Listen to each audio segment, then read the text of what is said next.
Hey guys, Redbeard here again. I don't want to do a repeat video of the Springfield Armory St. Victor. I'm not doing how it's set up, like my GPR build, which you might have seen earlier.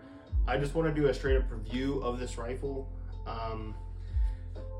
because a lot of people are wondering, okay, what's a gun that I should get?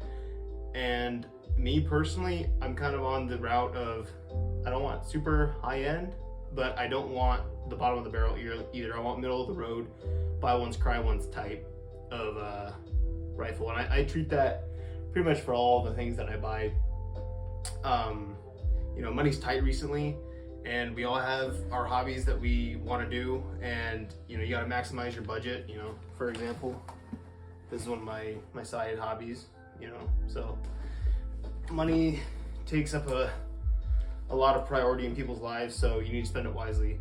So the Springfield Armory St. Victor, when I got it, it was $8.99 at my local Shields, and now I think it's up to $1,200. Would I still recommend it? I think so, because I personally had no problems with it. You get a lot out of the box for the money, I think.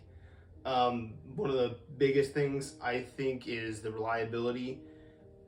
You can't just buy that. I mean, you can just buy that, but you got to spend money for it, obviously. So I think the money is worth it. I've only seen one other guy that has a problem with it, and it was another local Iowa dude who, I don't know if he got a lemon or maybe Springfield Armory's quality control is bad. Don't know. I can only give what my experience is, and I have another buddy who also asked me, hey, what rifle should I buy?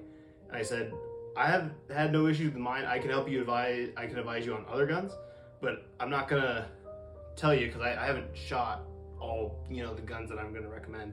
This one, I personally haven't had any issues as far as firing. The only one issue that I did have was the bolts that lock the handguard to the firearm backed out a little bit and they got loose. All I did was tighten them up, Loctite them, and then put some witness marks, and I haven't had any issues since.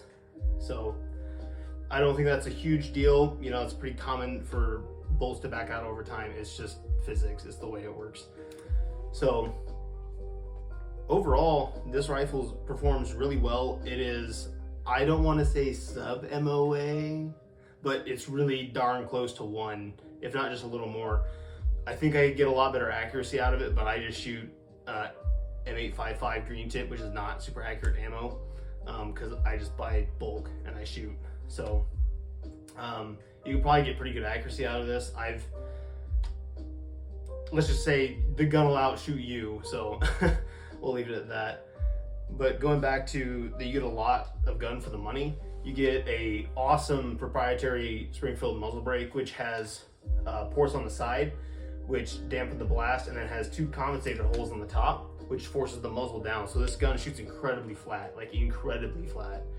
You can just dump into C-zone style targets with ease. So only gripe that I would say with this gun is weight.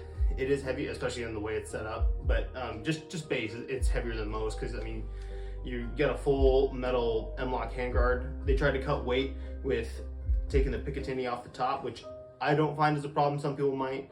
I don't run night vision, so I'm not really concerned about all the Picatinny rail up top. It comes with a B5 system stock and grip. The stock is fine. The stock's great. I just didn't like the all black. I like tan. No, who would have guessed? And I don't like the it was a B5 or a BCM straight grip. I'm not sure. I just like the regular old angled grip, so I just slapped that stuff on there. And other than that, and the bad lever, this gun's pretty much stock. I want to put a different trigger in it. The trigger is not bad. I would say 6 to 7 pounds, which is by no means light, but it's by no means stupid heavy. It is flat face, so that's nice. If you get down at the bottom of the trigger to get the most amount of leverage on it, it's not bad. It's just single stage. I prefer double stage, so later on I am going to switch that out. So just based upon my experience, I have no qualms with recommending this to people. I think it serves people well. I recommend it to my one buddy. He's had no issues. And me personally, I've also had no issues. I've ran this at the range, probably put about at least 1,500 rounds through it, probably more like 2,500 by now. And I have not had one failure at all. So I think that's a pretty good track record, personally.